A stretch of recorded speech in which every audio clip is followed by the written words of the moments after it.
Chers amis, dans la vie, pour réussir souvent, on a besoin de passer par des expériences très difficiles.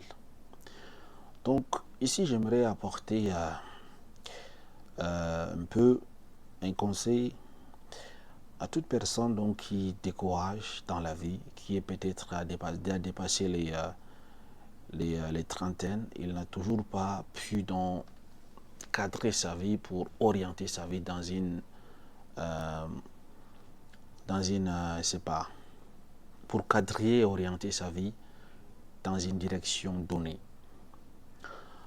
Ce que j'aimerais vous dire, c'est tout ça, ce n'est pas pour rien en fait. Si ça se passe dans votre vie actuellement, ce n'est pas pour rien.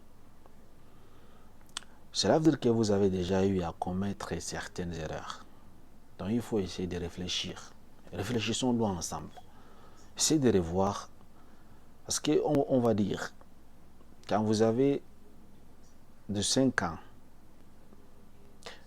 essayons de voir. Avant vos 20 ans, je me dis que vous n'êtes pas conscient, vous ne savez pas ce que vous faisiez. À partir de 20 ans, vous avez déjà commencé à prendre conscience que non, vous avez besoin de devenir telle chose, mais il n'y avait pas la volonté ou bien il n'y avait pas de personne qui devrait vous accompagner. Après, vous êtes passé à 25 ans, vous avez peut-être un peu joué, vous avez commencé votre projet, mais ça n'aboutit toujours pas. Vous êtes dans la trentaine. À ce moment, c'est le dernier virage en fait. C'est là que vous avez déjà vécu au minimum votre quart de vie en fait. Ce que vous restez à faire maintenant, c'est quoi? C'est de tout réorganiser, de restructurer tout en fait.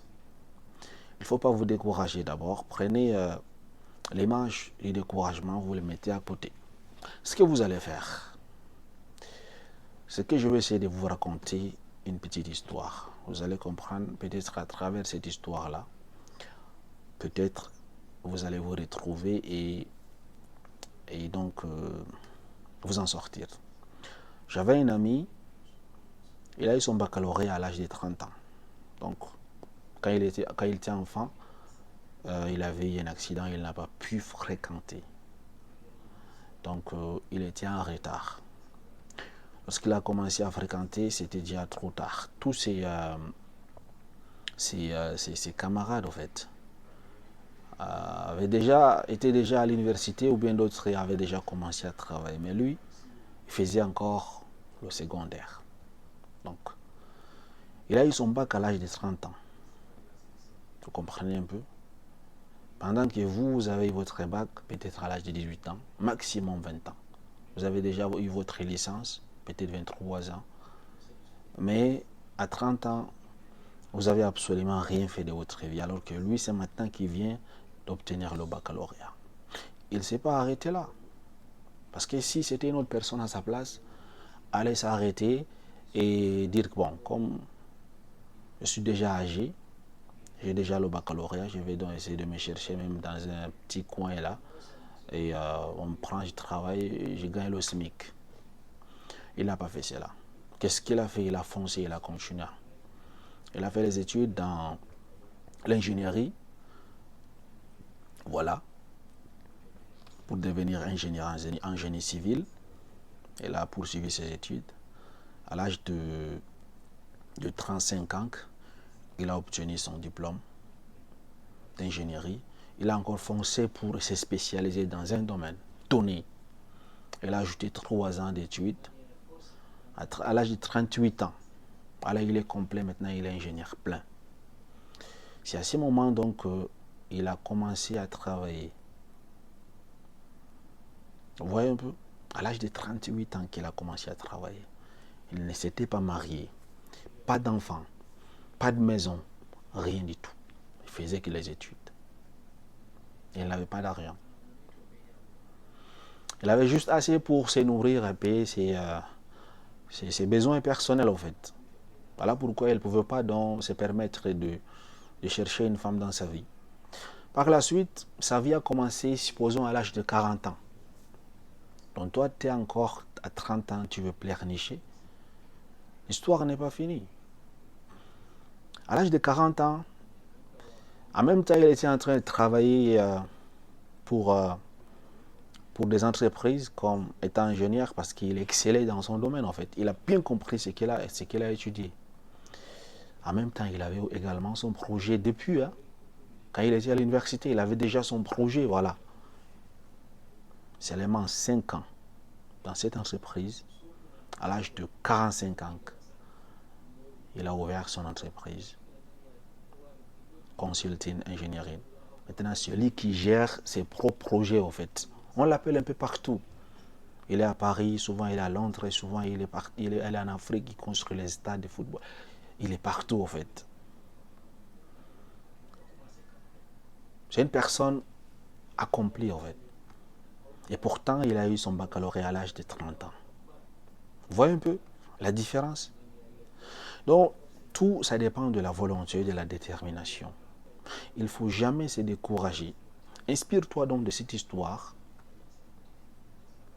et à travers son histoire, dis-toi que non, il n'est jamais trop tard dans la vie. Inspire-toi donc de son histoire. Si jamais aujourd'hui ta vie est bloquée, tu ne sais plus quoi faire, essaie de voir dans quel domaine est-ce que tu excelles. Essaie donc de te concentrer dans ces domaines-là. Cherche-toi les moyens à arriver à tes fins, en fait, pour, comment dire, pour atteindre tes objectifs. Je vais vous dire quelque chose. Chaque être humain que Dieu crée, qui vient sur cette terre, a une mission. Personne n'est venu ici pour regarder ou bien accompagner les autres. Donc, essaye donc de chercher, de retrouver quelle est ta mission sur terre. Lorsque tu sauras ta mission, tu sauras ta direction. Et lorsque tu sauras ta direction, c'est fini, tu vas réussir. Donne-toi les moyens. N'essaie pas d'attraper plusieurs choses à la fois. Focalise-toi sur quelque chose et tu vas t'en sortir. Voilà le secret en fait. Il faut juste la volonté et l'intention et la persévérance. Ça va aller. Et si jamais, depuis les 10 dernières années, tu avais essayé quelque chose et que cette chose ne marche pas, pourquoi insister? Peut-être que ce n'est pas ton domaine. Si ça ne marche pas, après 10 ans, après 5 ans, il faut laisser. Il faut laisser au fait. Il faut laisser. Cherche autre chose à faire. On dit seulement c'est l'imbécile qui insiste sur quelque chose qui ne donne pas. Mais elle continue à persister. Et une personne intelligente, lui, lorsque il a un problème, lorsqu'il essaie de faire quelque chose et que ça ne marche pas, ou bien il tombe dans un piège pour la première fois, pour lui c'est une expérience. Prochainement, il ne va plus jamais tomber dans ce genre de piège. Voilà comment est-ce que je veux que tu deviens. Tu deviens cette personne-là qui a pris les leçons du passé pour t'améliorer dans le présent et assurer ton avenir pour le futur. Tu comprends un peu? Inspire-toi donc de cette personne. Lui, son histoire, je n'ai pas encore terminé. Une fois qu'il a donc commencé à...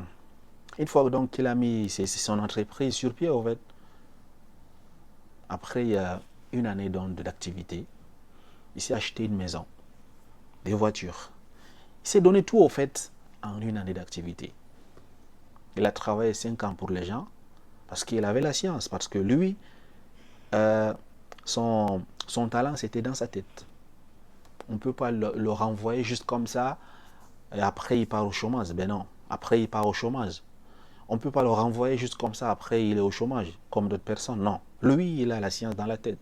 Même si tu le renvoies, il peut aller travailler à son propre compte. Donc j'encourage les gens à travailler dans ce sens-là, à avoir du talent, à avoir donc de la science. Donc savoir faire quelque chose est mieux que de travailler dans un domaine où si on te chasse, tu vas être en chômage en fait. Ouais un peu. C'est ça donc ce que je voulais vous donner. Ne vous découragez pas et sachez que chaque personne a sa mission. Il suffit juste de te concentrer, trouver ta mission et focalise-toi. Tu vas réussir.